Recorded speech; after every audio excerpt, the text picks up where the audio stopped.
Hello guys, gagawa tayo ngayon ng cream caramel. Ayan. Haluin lang natin. Ang nilagay ko dito ay 2 cup halib,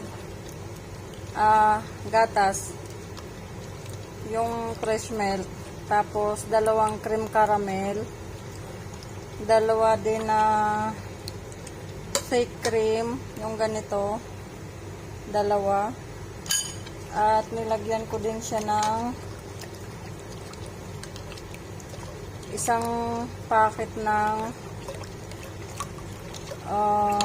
Dream Whip. Ayan. Tapos haluin lang natin. Tapos ano natin, pakuluin natin. Ay, papalaputin lang pala natin. Ayan.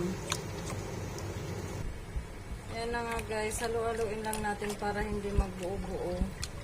Tapos pagka na okay na yan, pagka malapot na yan, ito yung sa loob ito ng ano ng cream caramel. Yung ganito ba siya? Meron yan na ano, meron yan sa loob na ano. Ganito siya, sauce ng cream caramel. Maglalagay tayo dito sa ganito. Lalagay natin yan dito kaunti.